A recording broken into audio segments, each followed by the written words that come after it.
Hello friends, આગળ આપણે 9મા ચેપ્ટરના સ્વાધ્યાયના 9.26 સુધી કરેલા છે. હવે આપણે 9.27 થી તો જો એનો એક્ઝામ્પલ વાંચો.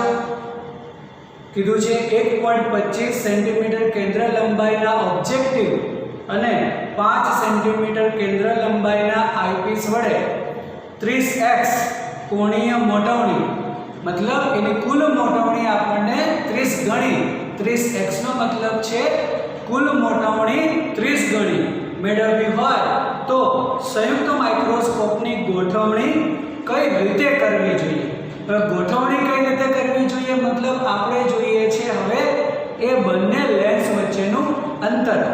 અહીંયા આપણને કીધું છે માઇક્રોસ્કોપ, તો જો અહીંયા આપણે માઇક્રોસ્કોપ માટેની ફક્ત એક રફ આકૃતિ યાદ કરીએ જે એક્ઝામમાં દોરવી જરૂરી નથી, એ હંમેશા આપણે રફ કામમાં જ દોરવાનું. તો આપણે એવું કહીએ કે કોઈ પણ આ એક આપણો ઓબ્જેક્ટિવ અને અહીંયા આપણે કહીએ એનો આઈપીસ, આ થશે તેની મુખ્ય અક્ષ. આપણે ઓબ્જેક્ટિવ માટે O ફક્ત લખીએ, આઈપીસ માટે E લખીએ અને આપણે જોઈએ છીએ આ બંને લેન્સ વચ્ચેનું અંતર. કીધું છે કે ગોઠવણી કઈ રીતે કરવી જોઈએ મતલબ બંને લેન્સ વચ્ચેનું આપણે અંતર જોઈએ છે, જેમાં આપણને તેની કેન્દ્ર લંબાઈ આપેલી છે કે ઓબ્જેક્ટિવની કેન્દ્ર લંબાઈ FO = 1.25 સેન્ટીમીટર અને આઈપીસની કેન્દ્ર લંબાઈ આપેલી છે આપણને 5 સેન્ટીમીટર અને કુલ મોટવણી M કીધું છે 30x એટલે કે 30 ગણી મોટવણી છે. તો હવે જો આપણે એની ફક્ત પ્રતિબિંબ માટેની વાત કરીએ તો અહીંયા આપણે કોઈ પણ વસ્તુ હોય તો તેનું પ્રતિબિંબ આપણને અહીંયા મળે છે અને તેનું આપણને ફાઇનલ પ્રતિબિંબ અહીંયા કહીએ છીએ. તો આઈપીસ થી આ અંતિમ પ્રતિબિંબનું અંતર આપણે કહીએ છીએ d. હવે અહીંયા આપણને કોઈ પણ પ્રતિબિંબ અંતર આપેલું નથી ત્યારે હંમેશા d જે છે આપણે નજીક બિંદુ તરીકે 25 સેન્ટીમીટર સ્વીકારવાનું. એવું કહી શકાય કે અહીં d = 25 સંજ્ઞા પદ્ધતિ મુજબ -25 સેન્ટીમીટર. આ જો આપણે લઈએ તો એનું હવે આપણને સોલ્યુશન થશે. તો હવે આઈપીસ થી આ જે છે થશે તો વસ્તુ અંતર કહી શકાય UE અને આ ઓબ્જેક્ટિવ થી આપણને મળશે પ્રતિબિંબ અંતર VO. એટલે કે ઓબ્જેક્ટિવ થી રચાતો પ્રતિબિંબ આઈપીસ માટે જો વસ્તુ અંતર તરીકે લઈએ ત્યારે આપણને તેનું અંતિમ પ્રતિબિંબ મળે. ત્યારે અહીંયા આપણી પાસે આઈપીસ માટે d છે એટલે કે પ્રતિબિંબ અંતર છે એનું વસ્તુ અંતર આપણે જોઈએ છે અને ત્યારે આઈપીસ ની કેન્દ્ર લંબાઈ તો આપણને આપેલી છે, આથી આપણને તેનું વસ્તુ અંતર પણ મળી જશે. એ જ રીતે જો અહીંયા આપણે કહીએ તો આની કેન્દ્ર લંબાઈ આપણને આપેલી છે અને એનું આપણે જોઈએ છે પ્રતિબિંબ અંતર. તો એના માટે આપણે વસ્તુ અંતર કરવું પડે, વસ્તુ અંતર મળશે તો પ્રતિબિંબ અંતર થશે, ત્યારે એ મોટવણીનો ઉપયોગ અહીંયા આપણે કરવો પડશે. તો હવે જ્યારે પણ આપણે કહીએ કુલ મોટવણી, તો કુલ મોટવણી હંમેશા ઓબ્જેક્ટિવ અને આઈપીસના મોટવણીના ગુણાકાર બરાબર. ત્યારે આપણે એવું કહીએ છીએ થિયરીમાં કે આઈપીસ માટે એટલે કે માઇક્રોસ્કોપ માટે આઈપીસ એ હંમેશા એક સાદા માઇક્રોસ્કોપ તરીકે વર્તે. તો આઈપીસ ની આપણે મોટવણી લઈએ. તો હવે આપણે કહીએ આઈપીસ માટે, તો આઈપીસ માટે કહી શકાય કે મોટવણી ME = 1+D/FE. અહીંયા મોટવણી માટે તો હંમેશા આપણે તેનું મૂલ્ય જે મૂકીએ છીએ એ હંમેશા આપણે ધન મૂલ્ય મૂકીએ છીએ. આથી મોટવણી ME = 1+D એટલે કે 25 અને FE તરીકે 5. તો આ થઈ જશે ME = 6 કે મોટવણી આપણને આઈપીસ માટે મળી 6 ગણી. હંમેશા અહીંયા મૂલ્ય જ્યારે આપણે લઈએ છીએ ત્યારે મોટવણીમાં હંમેશા તેનું ધન મૂલ્ય લેવાનું. ચલો હવે કુલ મોટવણી m is equal to mo into fe. આદિ કુલ મોટવણી 30 છે. mo આપણે જોઈએ છીએ અને me તરીકે આપણે કહીએ 6. આદિ mo જે આપણને મળશે તે 30 divided by 6 એટલે થશે 5. એટલે કે ઓબ્જેક્ટિવની મોટવણી આપણને મળે છે 5. પરંતુ અહીં જો આપણે કહીએ તો ઓબ્જેક્ટિવ દ્વારા મળતું પ્રતિબિંબ કેવું હશે? તો ઉલટું પ્રતિબિંબ. ઉલટા પ્રતિબિંબ માટે મોટવણી આપણે માઈનસ લેવી પડે. એટલે કહી શકાય કે અહીં mo -5 પ્રતિબિંબ કેવું મળશે? તો કે વાસ્તવિક અને ઉલટું. વાસ્તવિક અને ઉલટા પ્રતિબિંબ માટે. તો હવે આના માટે આપણી પાસે v/u તો v/u ઓ કહી શકાય જે થશે -5 એટલે કે v -5u0. જો વસ્તુ અંતર થશે તો તેનું પ્રતિબિંબ અંતર આપણને મળી જશે. હવે ઓબ્જેક્ટિવ લેન્સ માટે લેન્સના સમીકરણ મુજબ શું કહી શકાય? 1/f ઓબ્જેક્ટિવ માટે લખીએ છીએ એટલે fo is equal to 1/v minus 1/u.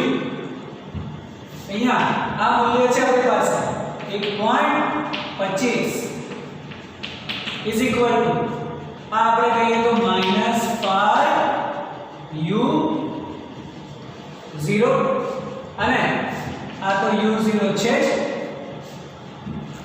જો આપણે એનો લસા કરીએ 5u0 તો -1 અને -5 થશે અને આ 1.25 એટલે કે 1/1.25 is equal to -6/5u0.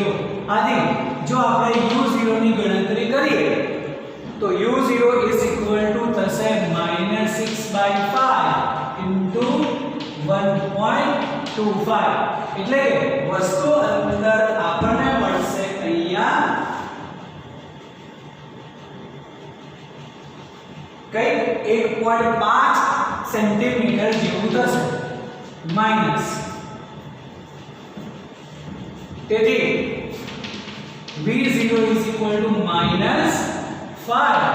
into -1.5 તો આ થઈ જશે 7.5 સેન્ટીમીટર એટલે કે ઓબ્જેક્ટિવ થી પ્રતિબિંબ અંતર થયું 7.5 સેન્ટીમીટર. હવે જો આપણને અહીંયા u મળી જશે તો બંને વચ્ચેનું અંતર પણ થઈ જશે. એના માટે આપણી પાસે એનું કેન્દ્ર લંબાઈ છે, એનું પ્રતિબિંબ અંતર પણ છે કે જે આપણે કહીએ છીએ 25 સેન્ટીમીટર. તો હવે કહીએ આઈપીસ લેન્સ માટે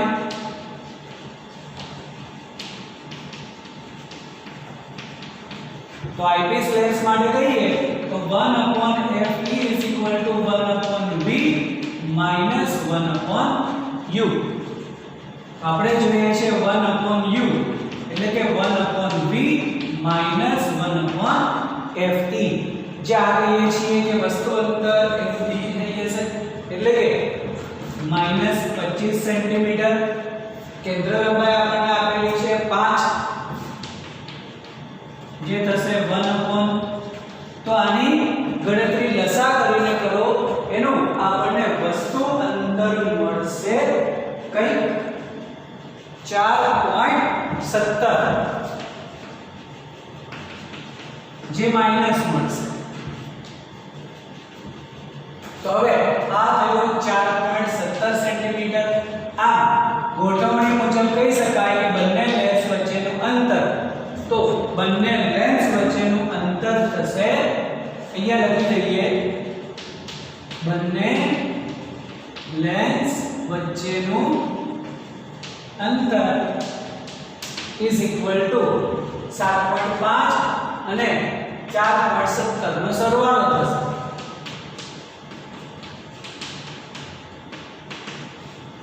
તો કરો એની કેલ્ક્યુલેશન. 4.17 કરીએ એટલે થશે 11.67 સેન્ટીમીટર. એવું કહી શકાય કે કઈ પ્રકારની ગોઠવણી કરવી પડે તો કે જો બંને લેન્સ વચ્ચેનું અંતર 11.67 સેન્ટીમીટરે ગોઠવીએ ત્યારે આપણને આ પ્રમાણેનું 30 ગણી મોટવણી વાળું પ્રતિબિંબ મળે. ચલો એ જ મુજબ હવે આપણે કહીએ 28 નંબર. તો 9.28 માટે આપણને કીધું છે કે નાના ટેલિસ્કોપમાં 140 સેન્ટીમીટર કેન્દ્ર લંબાઈનો ઓબ્જેક્ટિવ અને 5 સેન્ટીમીટર કેન્દ્ર લંબાઈનો આઈપીસ છે. તો ટેલિસ્કોપની મોટવ શક્તિ આપણે જોઈએ છે. અને જ્યારે ટેલિસ્કોપની સામાન્ય ગોઠવણી કરેલ હોય ત્યારે અને અંતિમ પ્રતિબિંબ નજીક બિંદુ એટલે 25 સેન્ટીમીટરે મળતું હોય ત્યારે આપણે તેની મોટવણી જોઈએ છે. તો હવે અહીંયા આપણે કહીએ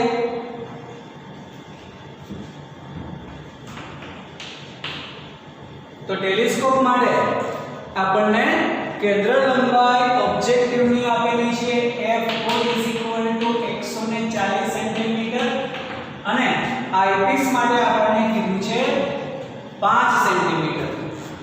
ત્યારે તેની આપણે મોટવ શક્તિ જોઈએ છે.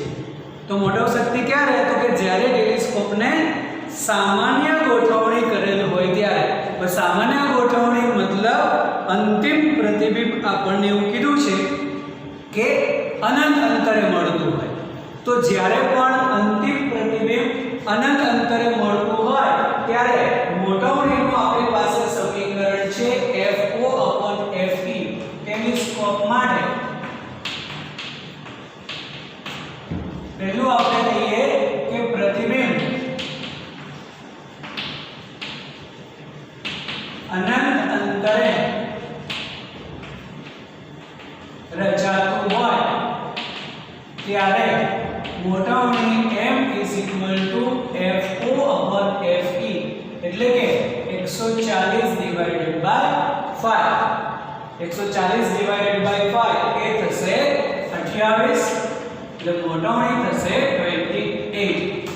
હવે જ્યારે પણ આપણને કીધું હોય કે નજીક બિંદુએ રચાય ત્યારે તો નજીક બિંદુ માટે ટેલિસ્કોપ માટેની મોટવણીનું સૂત્ર જે છે અલગ યાદ રાખો હંમેશા કે FO/FE 1 + FE/d.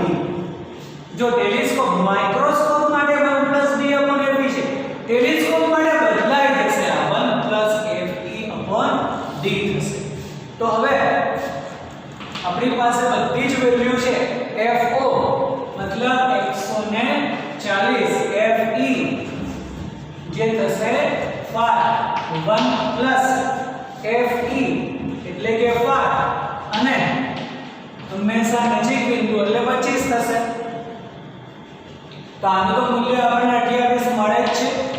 આ થઈ જશે 1 + 1/5 એટલે થશે 28 * લસા લઈએ તો 6/5. તો આની જે મોટવણી મળશે એ કહી શકાય 33.6. આમ જ્યારે પણ આપણે ટેલિસ્કોપ માટે અનંત અંતરે કીધું હોય તો FO/FE નજીક બિંદુએ કે ત્યારે યાદ રાખો હંમેશા FO/FE 1 + FE/d. હવે આના જ માટે જો આપણે કહીએ કે 29 નંબર કે આના જ ઉપરનો છે 9.28 માં દર્શાવેલ ટેલિસ્કોપ માટે ઓબ્જેક્ટિવ અને આઈપીસ વચ્ચેનું અંતર કેટલું હશે? જો ટેલિસ્કોપનો 3 કિલોમીટર દૂર આવેલા 100 મીટર ઊંચાઈના ટાવર વડે જોવામાં ઉપયોગ કરવામાં આવે તો ઓબ્જેક્ટિવ વડે રચાતા પ્રતિબિંબની ઊંચાઈ શોધો. તો તો હવે આ જે આપણે ટેલિસ્કોપ કહીએ એમાં બંને લેન્સ વચ્ચેનું અંતર તો ખબર છે કે બંને લેન્સ વચ્ચેનું અંતર થશે FO + FE એટલે કે અહીંયા આપણને FO 140 જ લઈએ અને FE જે કીધું છે તે 5 સેન્ટીમીટર તો બંને લેન્સ વચ્ચેનું અંતર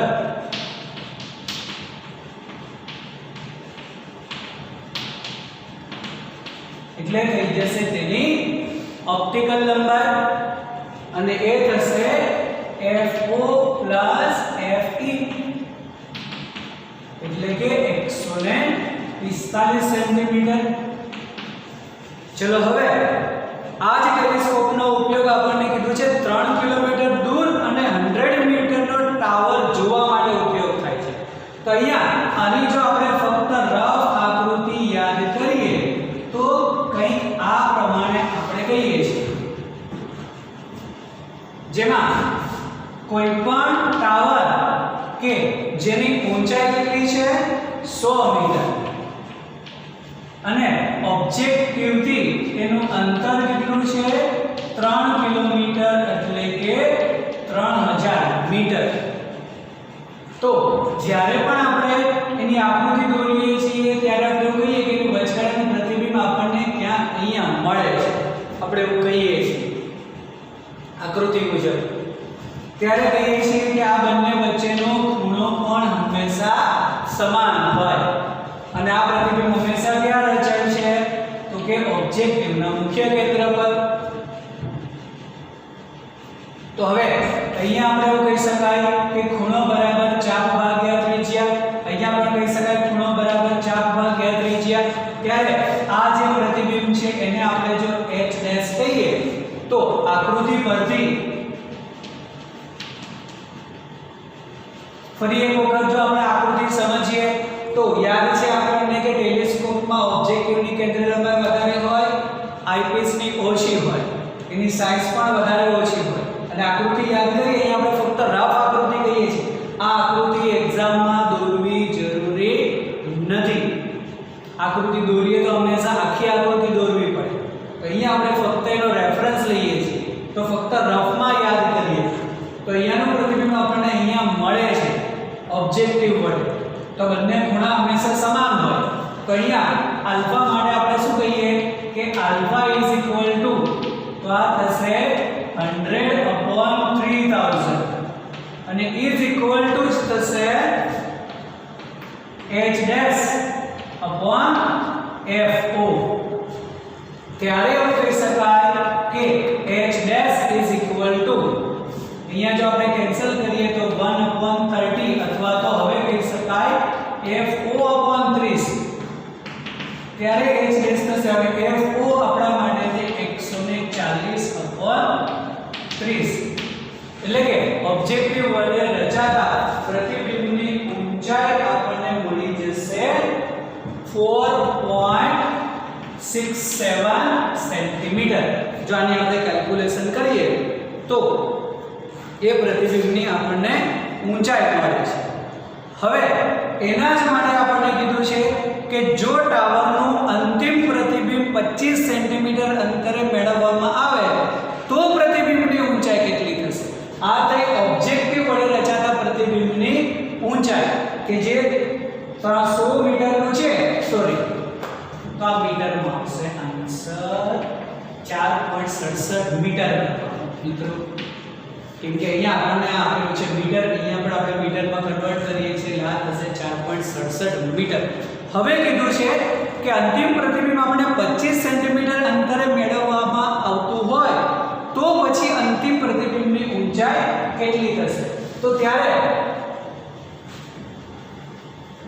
અંતિમ પ્રતિબિંબ જો આપણને 25 સેન્ટીમીટર અંતરે મળતું હોય તો એના માટેની મોટવણી યાદ કરો કે આઈપીસ ની મોટવણી થશે 1 + d/FE 1 + d એટલે 25 અને આઈપીસ માટેની મોટવણી છે 5 એટલે આ થશે 6 ગણો એનું પ્રતિબિંબ એટલે આઈપીસ થી રચાતું પ્રતિબિંબ 6 ગણું હોય તો હવે આપણે કહીએ છીએ કે જે ઓબ્જેક્ટિવલી રચાતું પ્રતિબિંબ એ આઈપીસ માટે જો આભાસી વસ્તુ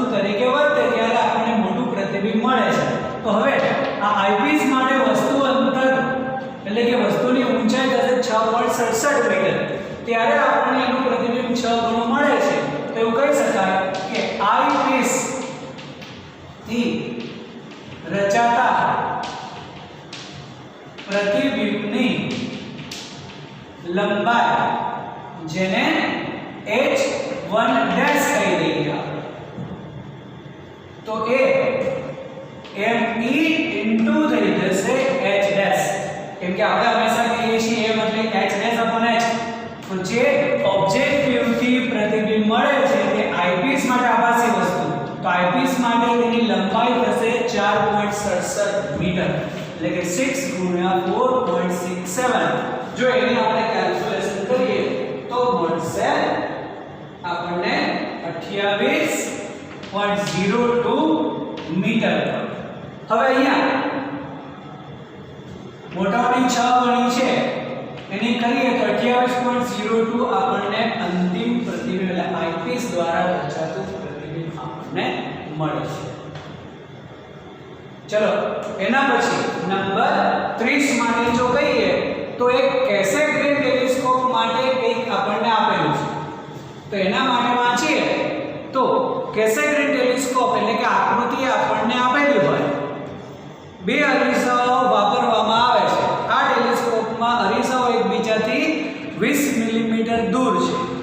મોટા અરીસાની વક્રતા ત્રિજ્યા 220 મિલીમીટર, નાના અરીસાની 140 મિલીમીટર હોય તો અનંત રહેલી વસ્તુનું પ્રતિબિંબ કેટલા અંતરે મળશે? જો આપણે કેસેટ રે ટેલિસ્કોપને યાદ કરીએ તો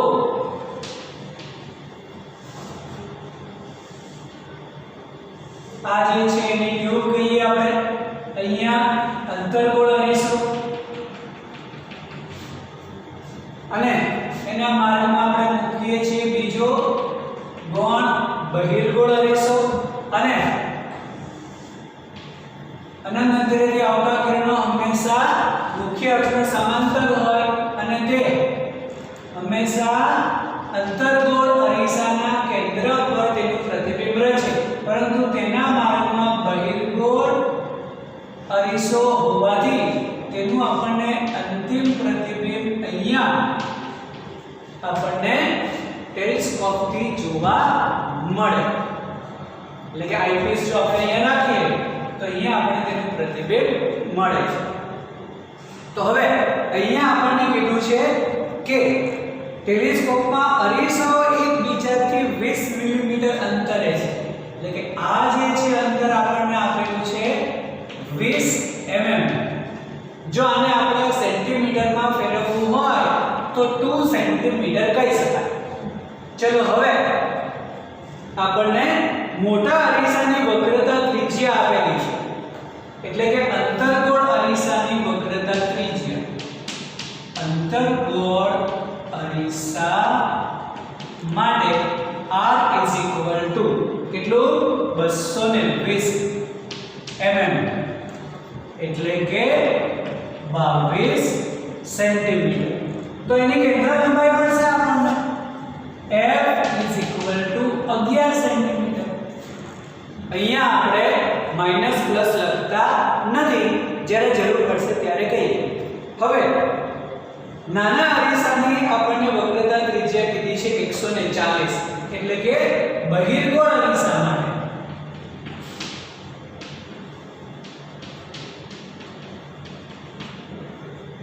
એની વક્રતા ત્રિજ્યા છે 140 મિલીમીટર એટલે કે 14 સેન્ટીમીટર. તો કેન્દ્ર લંબાઈ થશે 7 સેન્ટીમીટર. હવે અહીંયા આપણને કીધું છે કે રચાતો અંતિમ પ્રતિબિંબ કેટલા અંતરે હશે? તો વસ્તુ જે છે એ અંતર્ગોળ અરીસાથી કીધું છે અનંત અંતરે. તો અનંત અંતરથી રચાતું પ્રતિબિંબ હંમેશા અંતર્ગોળ અરીસાના મુખ્ય કેન્દ્ર પર રચાશે. આથી જે પ્રથમ પ્રતિબિંબ રચાશે તે 11 સેન્ટીમીટર અંતરે રચાય છે એવું કહી શકાય. એટલે કે અહીં વસ્તુ અનંત અંતરે હોવાથી પ્રતિબિંબ અંતર્ગોળ અરીસાથી 11 સેન્ટીમીટર અંતરે રચાય છે.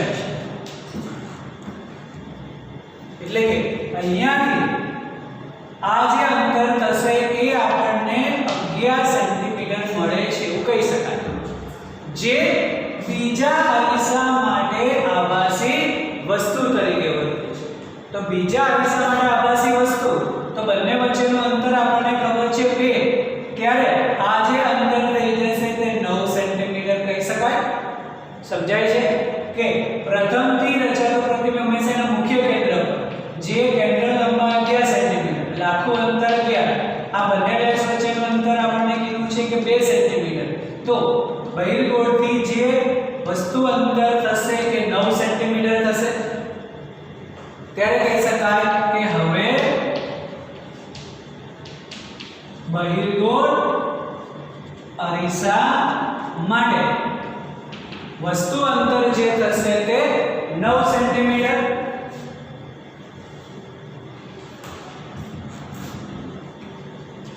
એની કેન્દ્ર લંબાઈ આપણને આપેલી છે કેટલી? 7 સેન્ટીમીટર. તો આપણને તેનું અંતિમ પ્રતિબિંબ મળશે. અરીસા માટે 1/f = 1/v + 1/u, એટલે કે 1/f - 1/u. બધી જ કિંમતો આમાં મૂકવાની. 1/7 - 1/9. આની કેલ્ક્યુલેશન જો આપણે કરીએ તો 63/2 થશે. તો 63/2 એટલે કહી શકાય 31.5 સેન્ટીમીટર. આમ આપણને અંતિમ પ્રતિબિંબ બહિર્ગોળ લેન્સથી 31.5 સેન્ટીમીટર અંતરે ધન આપેલું છે એટલે આ મુજબ કહી શકાય. તો 31.5 સેન્ટીમીટર અંતરે આપણને તેનું પ્રતિબિંબ મળે.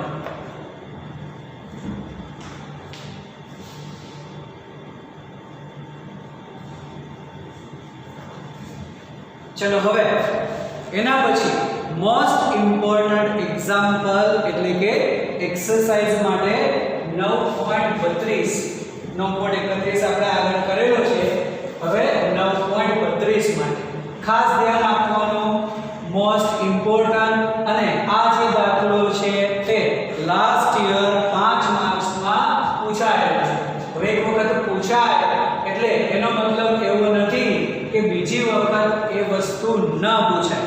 હંમેશા ખાસ ધ્યાન રાખવાનું કે આપણને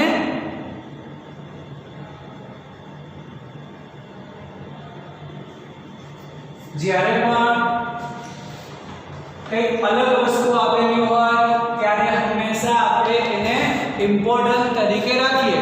તો અહીંયા આપણને કંઈક આકૃતિ જે છે એ આપેલી છે. તો હવે કઈ આકૃતિ આપણને આપેલી છે? અહીંયા બહિર્ગોળ લેન્સ અને વસ્તુ અને પ્રતિબિંબ જે છે એક જ સ્થાન પર આપણને કીધા છે. અહીંયાથી આવતું એક કિરણ કે જે લેન્સ દ્વારા, અને અહીંયા આપણને કંઈક પ્રવાહી ભરવાનું કીધું છે. તો ત્યાંથી તેનું વક્રીભવન થશે. પાછો અહીંયાથી વક્રીભવન, લેન્સ દ્વારા વક્રીભવન, અને તે ક્યાંક અહીંયા જાય છે એવું આપણને કીધું છે. અને અહીંયાથી એક કિરણ જે છે આમ પણ કીધું છે. અને ત્યાંથી કંઈક આપણે આકૃતિ હવે આપેલી છે. એ જે પ્રમાણે છે એ પ્રમાણે આપણે દોરીએ તો આ PQ અને અહીંયા કહી શકાય P', Q'. હવે એના માટે જો કહીએ તો બહિર્ગોળ લેન્સ કે જેની બંને બાજુની વક્રતા ત્રિજ્યા સમાન છે અને તેના સંપર્કમાં એક સમતલ અરીસો મૂકેલો છે, એટલે કે આ બહિર્ગોળ લેન્સ અને નીચે જે છે સમતલ અરીસો છે. અને તેની નાની સોયને તેની મુખ્ય અક્ષ પર રહે તેનું ઉલટું પ્રતિબિંબ સોયના સ્થાન પર જ દેખાય છે. એટલે જ્યાં સોય છે એના સ્થાન પર જ ખસેડવામાં આવે છે. પિનનું લેન્સથી અંતર 45 સેન્ટીમીટર છે. જો પ્રવાહીને દૂર કરી પ્રયોગ કરવામાં આવે તો અંતર 30 સેન્ટીમીટર મળે છે. તો આ પ્રવાહીનો વક્રીભવનાંક આપણે જોઈએ છીએ. હવે જ્યારે પણ પ્રવાહીની હાજરી હોય ત્યારે આપણને કીધું છે કે પ્રતિબિંબ ક્યાં મળે છે? 45 સેન્ટીમીટર. અને પ્રવાહી દૂર કરવું તે આપણને 30 સેન્ટીમીટર. જો પ્રવાહી દૂર કરીએ તો ફક્ત બે જ વસ્તુ વધે છે, એક બહિર્ગોળ લેન્સ અને સમતલ અરીસો. તો બહિર્ગોળ લેન્સ અને સમતલ અરીસાથી રચાતું પ્રતિબિંબ ત્યાં જ મળે છે, જે કીધું છે 30 સેન્ટીમીટર. તો સમતલ અરીસાની કેન્દ્ર લંબાઈ તો અનંત હોય. આથી સંયોજનના કેસ માટે જ્યારે પ્રવાહી દૂર કરીએ ત્યારે એ જે આપણને અંતર આપેલું છે તે હંમેશા તેની કેન્દ્ર લંબાઈ જેટલું છે એવું કહી શકાય. હંમેશા પ્રતિબિંબ અને વસ્તુ બંને એક જ સ્થાન પર ક્યારે રચાશે? કે જ્યારે એના સમતુલ્ય કેન્દ્ર લંબાઈ જેટલા અંતરે હોય ત્યારે. તો આપણે એવું કહીએ અહીંયા કે અહીં પ્રવાહી દૂર કરતા પ્રતિબિંબ 30 સેન્ટીમીટર અંતરે રચાય છે. તેથી બહિર્ગોળ લેન્સની કેન્દ્ર લંબાઈ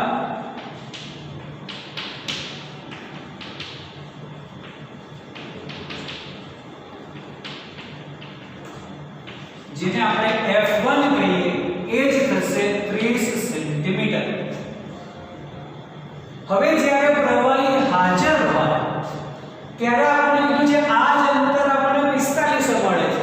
તો પ્રવાહી હાજર હોય ત્યારે જ્યારે પણ બહિર્ગોળ લેન્સ અને સમતલ અરીસાની વચ્ચે પ્રવાહી ભરીએ ત્યારે તેનો આકાર થઈ જશે કે સમતલ અંતર્ગોળ લેન્સ ટાઈપ. જુઓ આપણે એની આકૃતિ જોઈએ તો આ થઈ જશે સમતલ અંતર્ગોળ લેન્સ ટાઈપ, જેની આપણે કેન્દ્ર લંબાઈ f2 ધારી લઈએ. તો આપણે કહીએ પ્રવાહીની હાજરીમાં પ્રતિબિંબ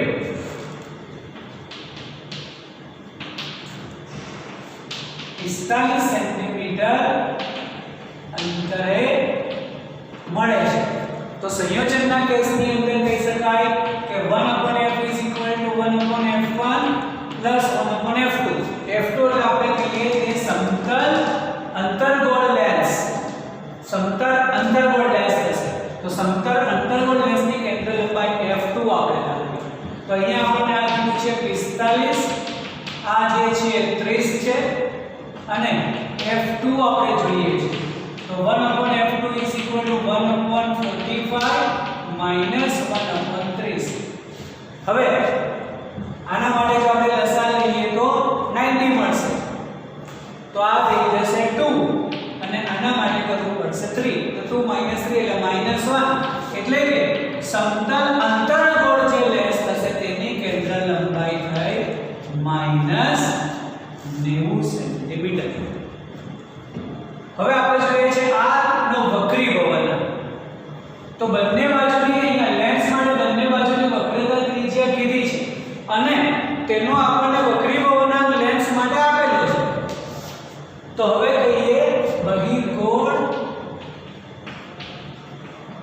લેન્સ માટે એનો જો લેન્સ મેથડ યુઝ કરીએ તો બહિર્ગોળ લેન્સ માટે આપણે f1 કીધું છે એટલે f1 = n2 - n1/n1 1/r1 - 1/r2. અહીં બંને બાજુની વક્રતા ત્રિજ્યા સમાન કીધી છે એટલે r1 r2. તો r1 = r, તો r2 માટે આપણે કહેવું પડે -r. આથી 1/ જે એની કેન્દ્ર લંબાઈ છે 30, અહીંયા આપણને આપેલું છે 1.5 - 1 અને અહીંયા થશે 1/r2 પ્લસ 1/r એટલે કે 1/30 ઇઝ ઇક્વલ ટુ આ થઈ જશે 0.5 અને આ થશે 2/r તો 0.5 into 2 આ તો 1 થઈ જશે તો 1/30 1/r r is equal to 3 cm એટલે કે જે આપણને બંને બાજુની વક્રતા ત્રિજ્યા સમાન કીધી છે એ આપણને મળે છે 30 સેન્ટીમીટર જે વક્રતા ત્રિજ્યા અંતર્ગોળ સમતલ અંતર્ગોળ લેન્સ માટેની પણ થશે કેમ કે અહીંયા કહી શકાય કે બંને બાજુની સપાટી એક જ છે તો જે વક્રતા ત્રિજ્યા બહિર્ગોળ લેન્સની છે એ જ સમતલ અંતર્ગોળ લેન્સ માટે પણ થશે તો હવે આ જ અંતર્ગોળ લેન્સ માટેની આપણે એનો પ્રવાહીનો વક્રીભવ બનાવવો જોઈએ છે તો હવે કહીએ સમતલ અંતર્ગોળ લેન્સ માટે 1/f is equal to n2 minus n1 upon n1 1/r1 minus 1/r2 n1 n થશે n2 આપણે વક્રીભવ બનાવ જોઈએ છે તો એને θ l લઈએ r1 માટે આપણે માઈનસ r કહેવું પડશે અને r2 તરીકે ઇન્ફિનિટી કેમ કે અંતર્ગોળ છે એટલે માઈનસ લેવું પડશે એટલે થશે આ માઈનસ 30 સેન્ટીમીટર તો હવે એનો આપણે વક્રીભવ બનાવ જોઈએ છે એની કેન્દ્ર લંબાઈ આપણે લીધી છે f2 જે 90 સેન્ટીમીટર મળે છે તે તો એના માટે હવે જો બધી જ આપણે કિંમતો મૂકીએ તો થશે 1/-90 is equal to n2 minus 1 અને આ થશે -1/30 તો આ માઈનસ માઈનસ તો પ્લસ અહીંયા જશે તો n2 minus 1 is equal to એટલે કે 1/3 અને જો n2 ને એટલે કે અહીંયા આપણે nl કહીએ છીએ તે થઈ જશે +1 એટલે કે 4/3 1.33 આ પ્રવાહીનો વક્રીભવ બનાવ થયો 1.33 જે પ્રવાહી પાણી કહી શકાય કદાચ એવું પૂછેલું હોય કે આ પ્રવાહી એટલે કયું હશે તો વક્રીભવ બનાવ પરથી પાણી છે એવું કહી શકાય આમ બંનેના સંયોજન પરથી આપણને તેનું કેન્દ્ર લંબાઈ પરથી એકનો આપણને કેન્દ્ર લંબાઈ મળે છે હવે લેન્સ માટેનું સમીકરણ યુઝ કરીએ લેન્સ મેકર તો આપણે વક્રતા